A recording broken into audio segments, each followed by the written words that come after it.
श्री ओम नमः शिवाय। जय श्री ओम नमः शिवाय। जय श्री ओम नमः। ओंकार संयुक्तम नित्यम ध्यायन्ति मदम मोक्षदम चैव ओंकार। मंगलम भगवान विदो मंगलम गौतमोपरि मंगलम कुंडलायो जय नमोस्तु मंगलम सर्वमंगल मांगल्यम सर्व कल्याण कारकम प्रधानां सर्वधर्माणां जयं जय सुशासनम जयं जय सुशासनम जयं जय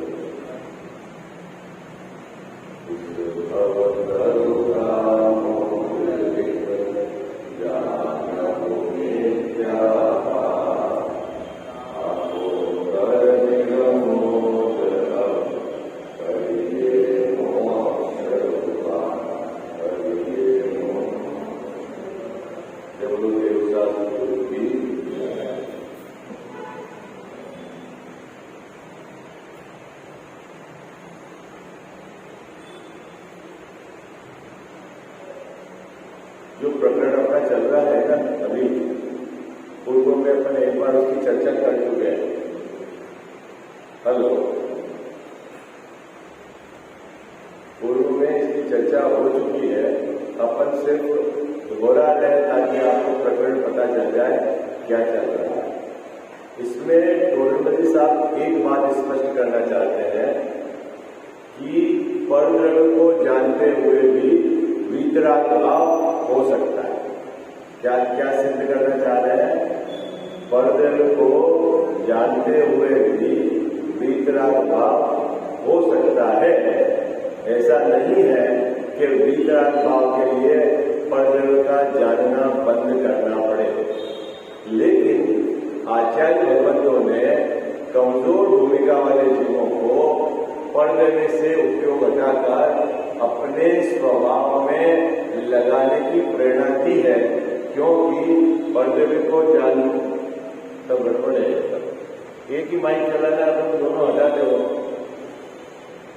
hello hello hello hello hello hello hello hello hello Arya बजाओ। हेलो हेलो हेलो हेलो और वो जो हेलो हेलो हेलो बंद हो। Hello hello hello hello hello hello hello hello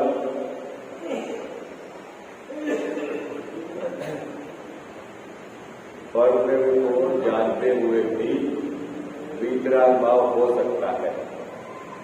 इस बात को हमको स्पष्ट करना है, ठीक है। निश्चयभाषी विद्या दृष्टि ने क्या माना है कि एक शुद्ध आत्मद्रव्य उसको जानो तो संवर और निर्जरा है। उसके अलावा अपनी पर्याय के संबंध में विचार करो, अन्य द्रव्य के संबंध में विचार करो, तो भी उसने क्या माना है? आश्रम बंध माना है। उसकी इस मिथ्या श्रद्धा को दूर करने के लिए टोडरमल साहब ने यहाँ पर अनेक प्रकार के दृष्टांतों के माध्यम से ये बात स्पष्ट की। कल एक बात कही थी कि जो स्त्री पराये घर जाए और जिसके परिणाम विकृत हो जाए, ऐसी कमजोर भूमिका वाली स्त्री, उसको पराये घर जाने का निषेध है। लेकिन जो स्त्री पराये घर जाए और परिणाम उसके नहीं बिगड़े, विचलित न हो, तो उसको पराये घर जाए तो कोई दिक्कत नहीं है। जाना चाहिए ऐसा उद्देश्य नहीं है। जाए और परिणाम न बिगड़े तो कोई दिक्कत नहीं है। मुद्दा क्या है बाबूजी? परिणाम बिगड़ना नहीं चाहिए, ठीक है। एक बात तो अपन ने कल ये स्पष्ट की थी। दूसरी बात ये स्पष्ट की थी कि ज्ञानी धर्मात्मा जीव जो निमित्त रागादिक के हैं, उन निमित्तों को दूर ही रखते हैं। क्या बात पकड़ में आई बाबू? यद्यपि निमित्तों से काम होता है ये सिद्ध नहीं करना है। यहां क्या सिद्ध करना है? उनकी सहज प्रवृत्ति इस प्रकार की होती है कि जो रागादिक के निमित्त है उन निमित्तों को वह दूर ही रखते हैं। तब उस शिष्य का उत्तर समाधान मिल गया। उसने प्रश्न पूछा था कि क्यों मुनिराज बाह्य परिग्रह का त्याग करते हैं? उसने प्रश्न क्यों पूछा था? आप तो ये कह रहे हैं कि कहीं भी रहे वीतराग भाव कायम रहता है, किसी को भी जाने वीतराग भाव कायम रहता है। तब शिष्य ने प्रश्न किया तो फिर ऐसा है तो मुनिराज बाह्य परिग्रह का क्यों त्याग करते हैं? है ना प्रश्न ये। थोड़ा सा पहले वाले का हल्का सा वॉल्यूम बढ़ा। Hello hello hello hello. प्रश्न समझ में आ गया ना आपको? ठीक है। अब उसका यहाँ समाधान है, पेज नंबर 225 है ना। पहले अपन ने पढ़ लिया था लेकिन अपन फिर इसके पे विचार करते हैं।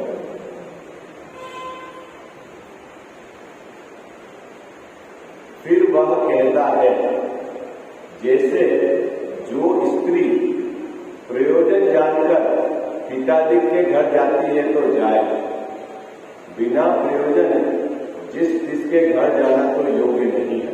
क्या स्त्री अपने पिता के घर जाए और क्यों जाए? प्रयोजन जानकर। क्या क्या लिखा है? पिता के घर प्रयोजन जानकर जाए तो ठीक है, लेकिन जिसके घर वह बिना प्रयोजन जाए वह ठीक नहीं है। ये शिष्य ने प्रश्न किया, खड़ा किया है ना। पंचपरमेष्ठी भगवंतों के पास जाए और प्रयोजन जानकर कि हमारी विशुद्धि में निमित्त है, ऐसा प्रयोजन जानकर ज्ञानी धर्मात्मा पंचपरमेष्ठी उनके समीप जाए, उनके गुणानुवादन करे, जीव तत्व के संबंध में विचार करे, वहां तक तो समझ में आया। लेकिन बिना प्रयोजन के गुणस्थान आदि का विचार करे तो ये हमारे समझ में नहीं आया। क्या कह रहे हो? बात पकड़ में आई? क्या कहा? पंचपरमेष्ठी भगवंतों के संबंध में उनकी समीक्षा करें, है ना। जीव तत्व आत्मा कैसा है उसके संबंध में विचार करें, ये तो हमारे को समझ में आया। लेकिन गुणस्थान आदि का विचार करें, तीन लोक के संबंध का विचार करें, स्वर्ग और नरक के संबंध का विचार करें, तो ये तो बिना प्रयोजन हुआ। और बिना प्रयोजन होकर इधर उधर क्यों जाए? उसने ये प्रश्न खड़ा किया शिष्य ने। बात पकड़ में आ रही है आपको? देखो क्या कहते हैं। फिर वह कहता है जैसे जो स्त्री प्रयोजन जानकर पिताजी के घर जाती है तो जाए। क्या जानकर? प्रयोजन जानकर, है ना। सात तत्वों के संबंध में विचार करें तो क्या जानकर? सर भैया प्रयोजन जानकर। ठीक है, क्या प्रयोजन है? कि जो जीव तत्व है वो तो मेरे को आश्रय करने योग्य है, ऐसा प्रयोजन जानकर आत्मा के वैभव का विचार करें तो समझ में आया। लेकिन बिना प्रयोजन में क्या लेना बाबूजी? तीन लोक के संबंध में विचार करें, है ना। विदेह क्षेत्र है उसके संबंध में विचार करें, सात नरक के संबंध में विचार करें, ऊपर 16 स्वर्ग के संबंध में विचार करें, वहां के जीवों की क्या क्या वहां होते हैं, पुण्य के उदय में या पाप के उदय में क्या होता है उसके संबंध में विचार करें। ये तो बिना प्रयोजन हुआ। इसका क्या प्रयोजन है? और बिना प्रयोजन जिसके घर जाना तो योग्य नहीं। उसी प्रकार परिणति को प्रयोजन जानकर सात तत्वों का तो विचार करना। क्या क्या कह रहा है शिष्य? परिणति को तो प्रयोजन जानकर क्या करना बाबूजी? सात तत्वों का तो विचार करना, लेकिन बिना प्रयोजन गुणस्थान आदि का विचार करना योग्य है। क्या जैसा क्या कह रहे हैं? उसमें एक बात तो भी स्वीकार कर ली। क्या भी स्वीकार कर ली कि सात तत्व संबंधी बात ये तो प्रयोजनभूत है और गुणस्थान आदि का विचार अप्रयोजनभूत है। ठीक है, तो वो कहे कि जीव को हमेशा क्या करना चाहिए? सात तत्व का विचार करना चाहिए, गुणस्थान का विचार करना, स्वर्ग का विचार करना, कर्म के उदय उपशम क्षय उपशम का विचार करना, कर्म के 10 अवस्था रूप जो उसकी है स्थिति उसका विचार करना, ये तो बिना प्रयोजन है। आई बात क्या? और बिना प्रयोजन को विचार करता है तो उसको उन्होंने गिन लिया आश्रम। क्या मालूम है? उसको क्या गिन लिया है? ये तो आश्रम है, ये तो बंद है। गुणस्थान का विचार करेंगे तो बंद है, नहीं जैसा है ना, और वास्तव में बंद है ही। अरे सात तत्व का विचार करना है वो भी पुण्यबंध है, नहीं है, और गुणस्थान का विचार करना है वो भी पुण्यबंध है। अभी उसने बंटवारा जो किया है, क्या एकमात्र सात तत्व उसके संबंध में विचार करने को उसने माना है संवर और निर्जला, और बाकी जो है गुणस्थान आदि के विचार करने को माना है आश्रम और बंध। ठीक है, जैसा विचार का जो काम है ना, चाहे सात तत्वों के संबंध में विचार चल रहा हो तो भी ये पुण्य भाव है, गुणस्थान आदि के संबंध में विचार चल रहा हो वो भी पुण्य भाव है, जिनेंद्र भगवान के गुणानुवादन करते हैं, पर पूजा करते हैं वो भी पुण्य भाव है, स्वाध्याय करते हैं वो भी पुण्य भाव है। पुण्य भाव है तो उसके निमित्त से पुण्य बंध होगा। ठीक है, तो फिर साहब संवर्ण निर्जला किससे होती है? मुद्दा तो ये, और फिर संवर्ण निर्जला किससे होती है? तो इस संवर्ण निर्जला तो जो परिणति में वितरागपना है आपके, उससे है संवर्ण निर्जला। आई बात समझ? कितनी बात समझ में आई आपको? संवर्ण निर्जला किससे है? परिणति में जो वितराग दशा है उससे है संवर्ण निर्जला। अब इसने यहां क्या किया? सात तत्व के विचार को तो प्रयोजनभूत माना और गुणस्थान आदि के विचार को बिना प्रयोजनभूत माना। और उदाहरण में क्या लिया कि पिता के घर जाए स्त्री और वो भी प्रयोजन के कारण तो समझ में आए, लेकिन मित्र के घर बिना प्रयोजन जाए तो ये योग्य नहीं है।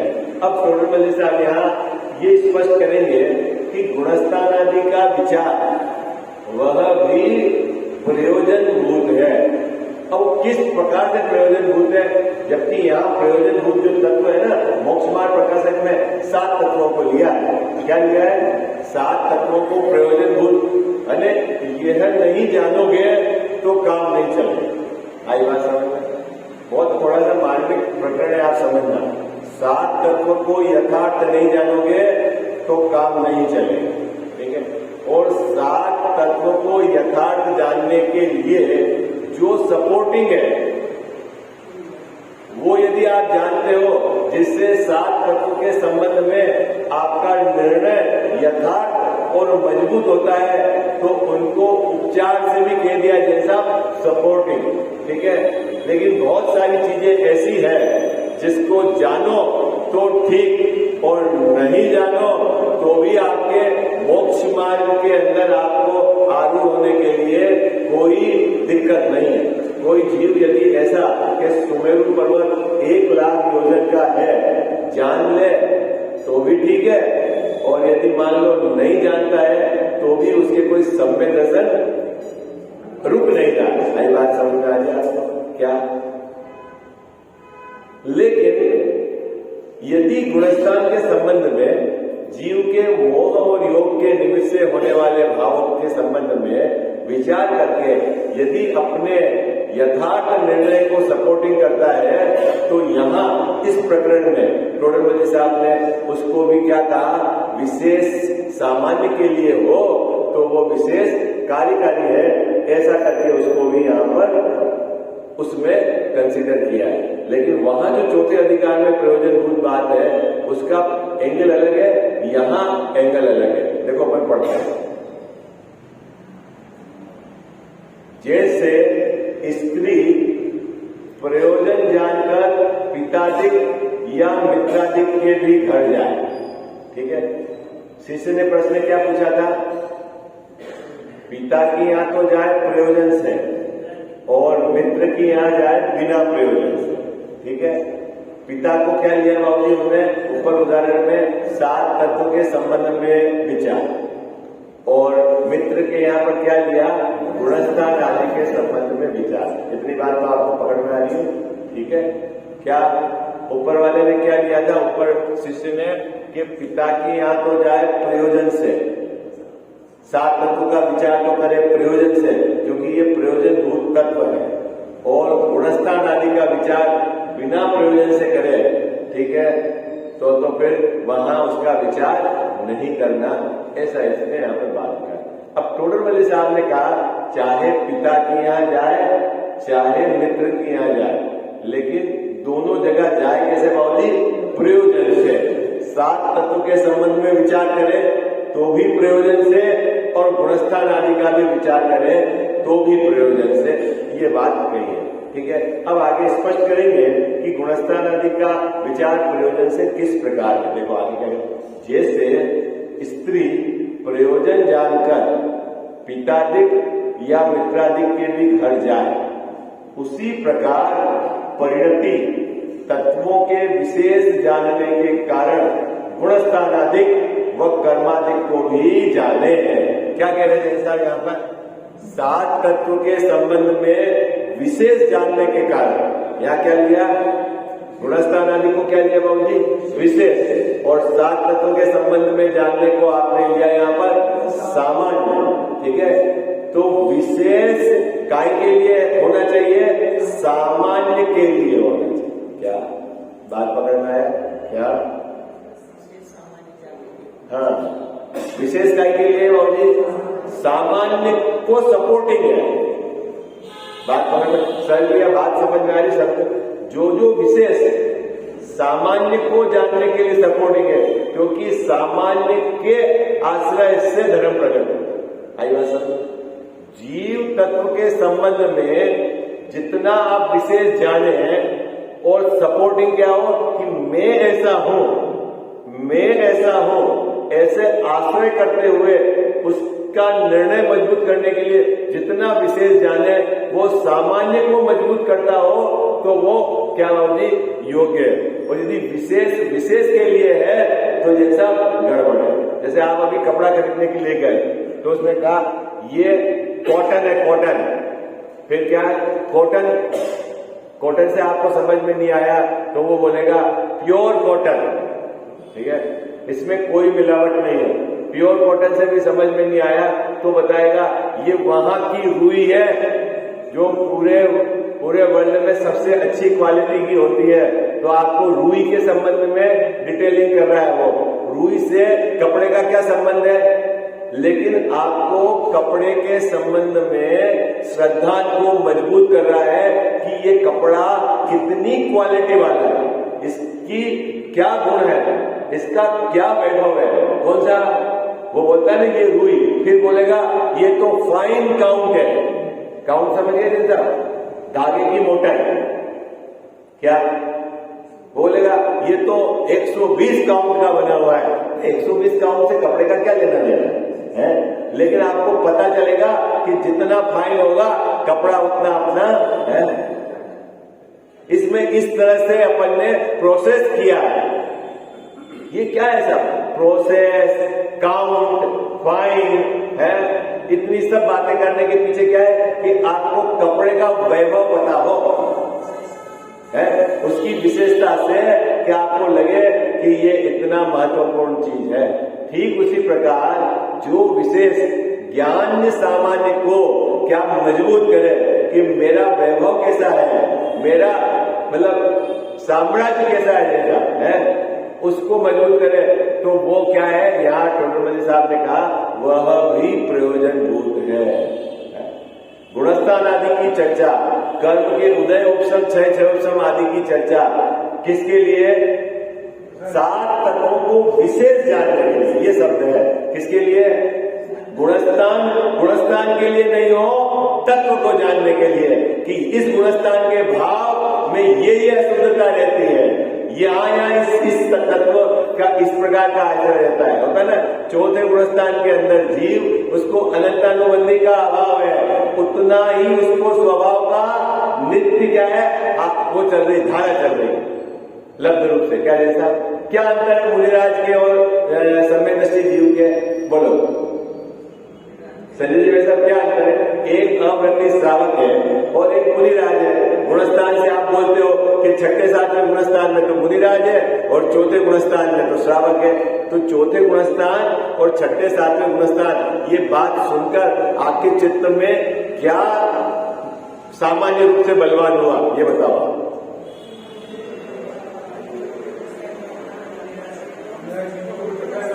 हाँ, जो चौथे गुणस्थान वाला जीव है उसको क्या है, लब्ध रूप से तो निरंतर मैं ज्ञान स्वभावी हूं, मैं जीव तत्व हूं, ये चलता है। लेकिन स्वसंवेदन उसको क्या होता है, 6 माह से लेकर 15 दिन के अंतराल में होता है। क्या जैसा क्यों चौथा गुणस्थान वाला है। और मुनिराज के हर अंतर मुहूर्त में अपनी आत्मा का स्वसंवेदन करते हैं, ठीक है। तो आपने पढ़ा तो गुणस्थान और अंदर में जाना क्या, उनको प्रचुर स्वसंवेदन है। इनको मुनिराज को क्या है तेजाब साहब, प्रचुर स्वसंवेदन है। प्रचुर मतलब हर अंतर मुहूर्त में निरंतर अपनी आत्मा का स्वाद लेते हैं, है ना। कसाय के अभाव के रूप में शांति तो चलती है, लेकिन आनंद, एक बार अपनी चर्चा होगी ना, क्या अंतर है आनंद और शांति में, बोलो कौन बताएगा आप ऐसा बाबू जी, आनंद और शांति में क्या अंतर है? कल तो अपन यही लगाएंगे वापस चेयर और बोर्ड लगाएंगे, अभी तो बोर्ड नहीं है। अभी गुड़ में नहीं आता, मेरे को उदाहरण से समझा, गुड़ में बाद में बताऊंगा। एक तो आनंद आना है ना, और एक शांति देनी।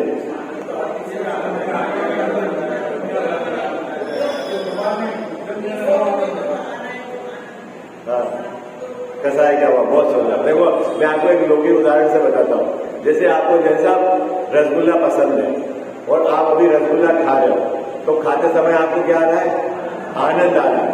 खाना खाने के बाद पेट भर गया तो शाम तक आपको शांति चलती रहेगी, पेट भरा हुआ, ठीक है। लेकिन आनंद नहीं है। आनंद कब है बाबू जी, आनंद कब है?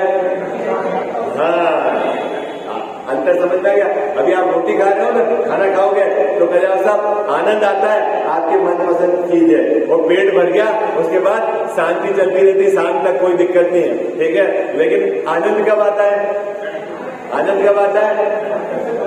ठीक उसी प्रकार जब वो क्या है, प्रचुर स्वसंवेदन होता है, जैसा स्वसंवेदन तब आनंद आता है, और आनंद आया कसाय के अभाव रूप में शांति चल रही, ठीक है। तो मुनिराज को प्रचुर स्वसंवेदन है, हर अंतर मुहूर्त में रसास्वादन करते हैं वो आत्मा। आई बात समझ में, है ना। और सम्यदृष्टि जीव है, वो हर अंतर मुहूर्त में आनंद लेते हैं, रसास्वादन करते हैं, और उसके तो 15 दिन से 6 माह में। कसाय के अभाव में शांति तो चलती है उसके, बंद विक्षुप्ति तो कसाय के अभाव से चलेगी, लेकिन आनंद, अरे आप नहीं समझे।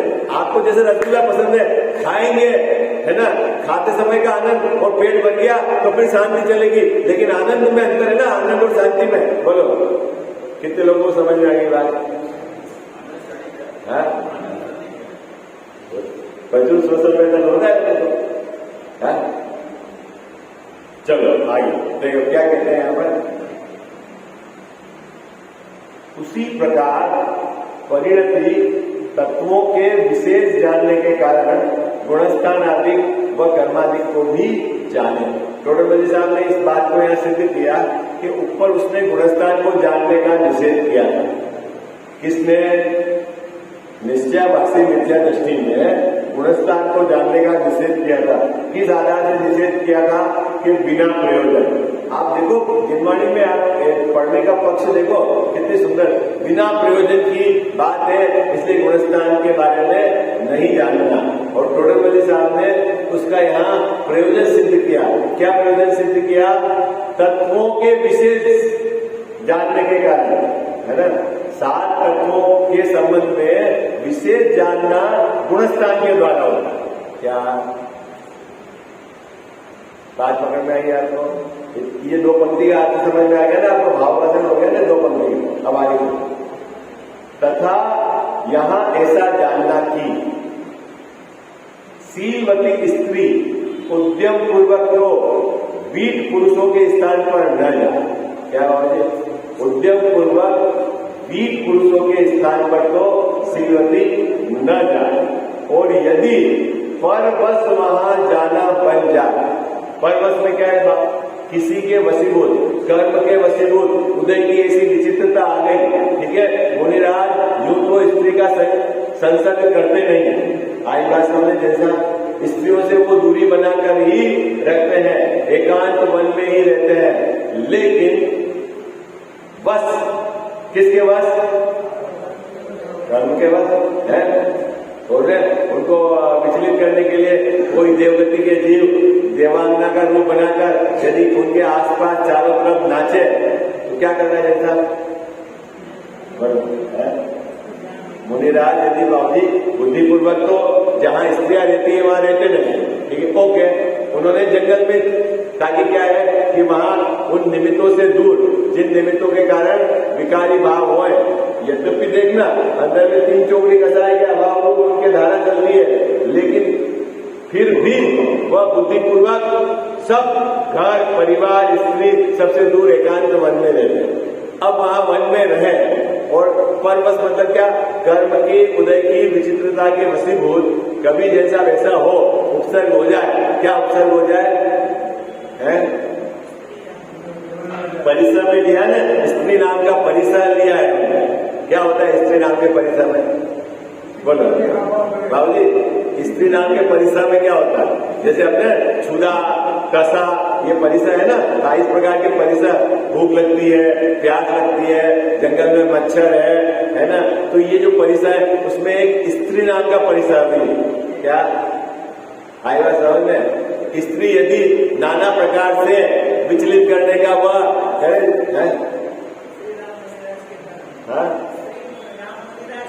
हाँ, श्री सीता के जीव ने करा था ना, राम के जब मुनिराज की अवस्था में थे तो उनको बिगाड़ने के लिए क्या करा था? अब आजकल तो बाबूजी स्त्रियों के बीच में ही, शहर के बीच में रहने लगे। अब वो बात तो जाने दो, अभी तो यहाँ की बात कर रहे हैं कि उसको विचलित, तो क्या उस परिस्थिति में क्या करना है? ये लिखा हुआ, परवश वहां जाना पड़ जाए, बाहर में उदय की विचित्रता ऐसी हो जाए या अन्य जीव के किस प्रकार के भाव है और वो उन्हें विचलित करना चाहे, उस स्थिति में भी यदि वह कुशील का सेवन न करे, क्या जैसा यदि वह स्त्री कुशील का सेवन न करे तो स्त्री शीलवती ही है ना। ब्रह्मचारी को कहीं ऐसी परिस्थिति में फंस जाए कि नाना प्रकार से बावजूद उसको विचलित करने का, और वो विचलित न हो, लेकिन एक बात ध्यान रखना, जान करके तो उन निमित्तों के पास नहीं जाए, ये बराबर आपको ध्यान रखने वाली बात। आई बात समझ? क्या भाई साहब, जान करके तो उन निमित्तों के पास नहीं जाएगा, और यदि फंस जाए क्या तो क्या होगा? परिणाम में बिगड़ने देगा। ये बात है मुद्दे वाली बात। क्या बुद्धिपूर्वक तो हमको उन निमित्तों से दूर ही रखना है जो क्या है? राग द्वेष के निमित्त है। कदाचित ऐसी परिस्थिति हो जाए जैसा कि आप फंस गए तो क्या करना है? अपने को करने को हल्ला नहीं करना, ऐसे है, इन्होंने तो ये कर दिया, हमारा धर्म भ्रष्ट हो गया, इनने ये क्या कर दिया। कौन धर्म भ्रष्ट कर सकता है? मान लो स्त्री नाचने लग जाए मुनिराज के चारों तरफ, तो मुनिराज हल्ला करने लग जाएंगे, ये तो धर्म भ्रष्ट कर दिया हमारा, तो है, हम तो इतनी दूर घर छोड़कर जंगल में आ गए थे और ये क्या हो गया है? आजकल के तो समाज की ऐसी स्थिति हो गई, क्या करें भैया? फिर उस समय अपने परिणाम को बिगड़ने नहीं देते। मुद्दा यह है, बाहर में उदय की कैसी भी विचित्रता आ जाए, ज्ञानी धर्मात्मा की एक पहचान है। क्या पहचान है बाबूजी?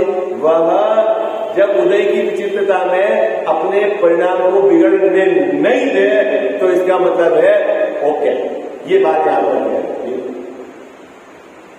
परिणाम बिगड़ जाए कि नहीं हुआ था बाबू? क्या हुआ? क्या हुआ? बाबू क्या हुआ? दिखाया बोलेगा यदि परिणाम नहीं बिगड़ते और परिणाम बिगड़ गए क्या? सब गिर गया वहां पे है ना? चलो आगे चलो। यदि परवश वहां जाना बन जाए और वहां कुशील सेवन न करे तो स्त्री शीलवती ही है। उसी प्रकार वीतराग परिणति उपाय पूर्वक, देखो कितनी सुंदर बात कही, जैसा जिसके वीतराग परिणति है वो उपाय पूर्वक बुद्धि पूर्वक क्या रागादिक के कारण परदेरों में न लगे। क्या? हाँ भाई, आपको लगता है कि मेले में जाने से, शादी में जाने से अपने परिणाम बिगड़ते हैं, वहां जाने से परिणाम बिगड़ते हैं और आपको ज्ञानी धर्मात्मा है तो फिर क्यों जाए? पहले तो ये बताओ। हाँ भाई, जैसे मान लो पुराने जमाने में ऐसा होता है, बारात में गए, शादी में गए, बैठा और क्या ताश खेलने का है और आपको लगता है यार तो ताश खेलने गलत है। जब आप वहां से हट सकते हो तो हट जाओ। आपको किसी ने कहा थोड़ी कि वहां आपको बैठना है बाबू, किसी ने कहा नहीं, आप हट गए, ये तो समझदारी है। लेकिन जैसा अब रेल में आप अकेले जा रहे हो और आपकी सीट के चारों तरफ वो है, वहां ऐसे आकर बैठ गए कि वो खेलने लग गए ताश, फिर आपको क्या करना है? अपने परिणाम नहीं बिगड़े, अब वो तो उदय की विचित्रता है, ठीक है। अब परिणाम नहीं बिगड़े, आप संभाल लो, लेकिन चल के वहां जाके बैठो, चल के वहां आप अपने उपयोग को लगाओ। ऐसी गड़बड़ी तो ज्ञानी धर्मात्मा की जीवन में नहीं है। ये बात समझने वाली है, ये बहुत मार्मिक बात है। क्या जनरली क्या होता है, जैसा अंदर तो रुचि है उधर की, और बोलता क्या है, वहां बैठता है, देखता है, इंटरेस्ट से सब करता है और फिर बोलता है अपने तो खेलते नहीं। अरे क्या नहीं, तू यहाँ कहीं के लिए आया? पहले ये बता, तू यहाँ कहीं के लिए आया? कहीं लोग मुद्दा समझ में आ गया आपको? और तेरे को रस है ना, इस शादी में नहीं गया, वहां क्या हुआ, कौन आया, किसने क्या दिया, किसने क्या लिया, शादी कैसे करी, खाना क्या बनाया था, तेरे को क्या लेना देना? बोलो, तेरे को क्या लेना देना? हाँ, और ये क्या लेना देना, क्या खाना है? तूने तो खाना खाया ही नहीं, तेरे को जाना ही नहीं था, फिर तेरे को क्या लेना देना? हाँ, इसको बोलते हैं रुचि, उधर का रस। हाँ, ये है रस उधर का, और उधर का रस रहेगा तो क्या होगा? देखो ऐसा भी होता है, आपने नियम लिए तो उस क्षेत्र में तो नहीं गए, और रस उधर का था जैसा, तो इधर आप छटपटाते रहे। क्या रहा? बात पकड़ रही है आपको? क्या नियम तो ले लिया आपने, क्या परवाह नहीं जाएंगे, और रस उधर का ही रहा, तो क्या हुआ? छटपटाते रहे। जैसे भी कोई आया वहां जाके, अच्छा क्या हुआ, ये क्या हुआ, तू गाय के लिए नहीं गया था? नहीं बाबू, ठीक है। तो ये बहुत, ये दर्शन को समझने के लिए आपको बहुत बैलेंस आपको समझना पड़ेगा। क्या कहना चाह रहे हैं? बुद्धि पूर्वक तो जो रागादिक के निमित्त है उनसे दूरी हटो। जहां परिणाम बिगड़ते हैं, जहां हिंसा का तांडव होता है, वहां ज्ञानी धर्मात्मा जाते ही नहीं है। क्या बात पकड़ में आया आपको? क्या और कदाचित उदय की विचित्रता में ऐसा हो जाए तो फिर क्या करते हैं? परिणाम नहीं बिगड़ने देते हैं, बस। तो वो तो धर्मात्मा है, उसमें क्या दिक्कत है? देखो कितनी सुंदर बात थी। वीतराग परिणति उपाय पूर्वक तो रागादिक के कारण परद्रव्यों में न लगे। इस भक्ति का अर्थ समझ में आ गया आपको? ठीक है। यदि स्वयं उनका जानना हो जाए, ठीक है, तो वहां रागादिक न करे। जैसा खुद तो टीवी नहीं चलाए, क्या जाने नहीं, ये तो ज्ञानी धर्मात्मा बुद्धि। और कदाचित आप कहीं ठहरे हो या कहीं ऐसी जगह और आप इधर से उधर जा रहे हो और सामने आपके ज्ञान का ये बन गया, तो क्या करें? परिणाम नहीं बिगड़ने दे। बोलो, कितना कितना बैलेंस है ये बात। अब इसमें बहुत गड़बड़ होती है, एक तो रुचि रहती है, नियम ले लिए है, जानते वही रहते हैं, उसी क्षेत्र में डोलते रहते हैं, पता नहीं क्या इतना साफ स्पष्ट कहा है आचार्य भगवंत ने, वो बात इसके गले नहीं उतरती।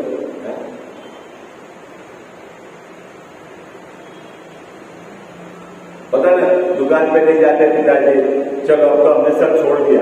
क्या छोड़ दिया बाबू जी? व्यापार धंधा सब छोड़ दिया। जो भी मिलता है मित्र सबको क्या कहते हैं, अपने को तो अब कुछ आसक्ति नहीं, अब क्या करना है अपन ने तो सब छोड़ दिया। और शाम को बेटा आता है, पूछते भाई कितना हुआ कलेक्शन, उसके पैसे आए कि नहीं आए हैं? अरे भाई तेरे क्या छोड़ा ये तो बता, क्या छोड़ा? दुकान जाना छोड़ा है? डिंगे तो ऐसा आग रहा है कि जैसे वो तो व्रती हो गया। जैसा रहता तो घर पे है और छटपटाता है क्या हो रहा होगा वहां पे, वो एक ऐसी गड़बड़ नहीं करते, वो उसको मान नहीं देते, अपने ये करते। अरे तो परेशानी अंदर से रात टूटना चाहिए ना, टूटा मतलब फिर जो हो सो हो।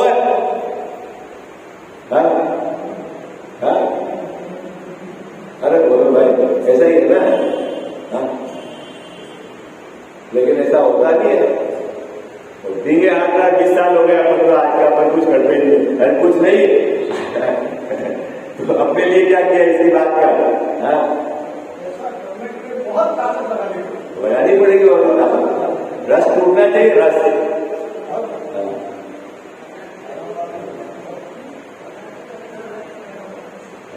देखो क्या कहते हैं, उसी प्रकार वीतराग परिणति उपाय पूर्वक तो रागादि के कारण परद्रव्य में न लगे, यदि स्वयं में उनका जानना हो, वहां रागादिक न करे तो परिणति शुद्ध ही है। इस पंक्ति का अर्थ सर भी पकड़ में आ गया। बुद्धि पूर्वक तो ऐसे स्थान पर नहीं जाए जो राग के निमित्त है। ठीक, सिनेमा देखने जाएंगे तो कोई वीतराग भाव नहीं होगा। आई बात, मेला देखने जाएंगे तो कोई वितराग भाव नहीं होगा। क्या जैसा है ना, ऐसे क्षेत्र में जाएंगे जहां बहुत हिंसा हो रही हो, जहां रात को बढ़ाने के क्षेत्र हो, वहां तो कोई तो बुद्धिपूर्वक तो वहां नहीं जाए। और कदाचित उनके ऐसा प्रसंग बन जाए तो परिणाम खराब न होने दे, ये ज्ञानी धर्मात्मा की पहचान है, ये है उनका। इसीलिए मुनियों को स्त्री आदि के परिसर होने पर भी उनको जानते ही नहीं, अपने स्वरूप का ही जानना रहता है, ऐसा मानना मिथ्या है। लो क्या कहा यहाँ पर, मुनिराज को जब स्त्री का परिसर होता है, सामने स्त्री नाच रही हो बाबूजी और बाहर में छठे गुणस्थान में हो, तो कोई ऐसा बोलता है वो तो जानते ही नहीं, स्त्री को जानते ही नहीं, तो फिर परिसर क्या क्या जैसा भूख लगे और भूख का ज्ञान ही नहीं हुआ है तो फिर परिसर क्या? स्त्री तो परिसर जय कैसे है कि स्त्री को जानने के काल में भी अपनी परिणति में विकार उत्पन्न नहीं होने देते, इसलिए वो परिसर जय है। आई बात समझ में? क्या बात पकड़ में आ रही है आपको? क्या क्षुधा के काल में भी बाबूजी, क्षुधा की वेदना में भी परिणाम को विकृत नहीं होने देते हैं। यह है मुद्दा। जानते ही नहीं क्षुधा को, तो फिर तो परिसर कहां हुआ? मच्छर काटे और उनको पता ही नहीं चले तो फिर है जैसा ऐसा थोड़ी है, काटते हैं तो उसका ज्ञान भी होता है, लेकिन क्या करते हैं, परिणाम बिगड़ने नहीं देते। आई बात, इसलिए तो वो परिसर है। क्या करना है जैसा, अपने एक बात समझ लेनी, क्या बाहर में वो मुनिराज की तो बहुत ऊंची बात होगी, बाबूजी ने कहा अभी तो अपने तो बाहर में इतना ध्यान रखना, उदय की विचित्रता में परिणाम नहीं बिगड़ने देना। जो अपने तत्व अभ्यास किया है, अब आप अपना ऑब्जर्वेशन करते रहना। क्या करते रहना बाबूजी? अपने को अभी गृहस्थ भूमिका में क्या ऑब्जर्वेशन करना, उदय की विचित्रता होए तो अपने को क्या परिणाम नहीं बिगड़ने देना। अगर आपने परिणाम नहीं बिगड़ने दिया तो समझ लेना उतना आपको आगम के अभ्यास से इतनी दृढ़ता तो आई क्या। और यदि आपके बार बार परिणाम बिगड़ते हैं और आपको याद तो बहुत है, या ऐसा कहा, ये ऐसा कहा, ये ऐसा कहा, तो बाबू जी वो तो क्षयोत्सव ज्ञान का विषय हो गया, लेकिन अभी आपने उसको बारंबार विचार करके अपने निर्णय में दृढ़ता से नहीं लिया। आई बात समझ क्या? बात पकड़ में आ गया? जैसा मुंह से तो बोले अपन इष्ट अनिष्ट न जग में कोई, और जरा सा बाहर में कोई प्रतिकूलता हो जाए तो अपन को देखो फिर अपना तांडव, तो फिर आपके ये पाठ को रोज बोलते हो ना, इष्ट अनिष्ट न जग में कोई, तो ये क्या रह गया? क्षयोत्सव ज्ञान रह गया। वो तोते जैसा है, दाना डालेगा जाल में फंसना मत, ऐसा वैसे ही हो गया। बात पकड़ में आई? ये दर्शन प्रैक्टिकल है, अपने जीवन में उसको उतारने का है, लाभ कभी मिलेगा। दवाई कितनी भी अच्छी हो बाबूजी, लेकिन जब यहां से नीचे नहीं उतरेगी तब उसका लाभ नहीं मिलेगा। ठीक उसी प्रकार आप क्या बोलते हो, क्या पढ़ते हो, कितना समय, लेकिन लाभ कब मिलेगा? जब उसको समझकर आप अपने जीवन में उतारोगे। ऐसे विषय पर कल चर्चा करेंगे।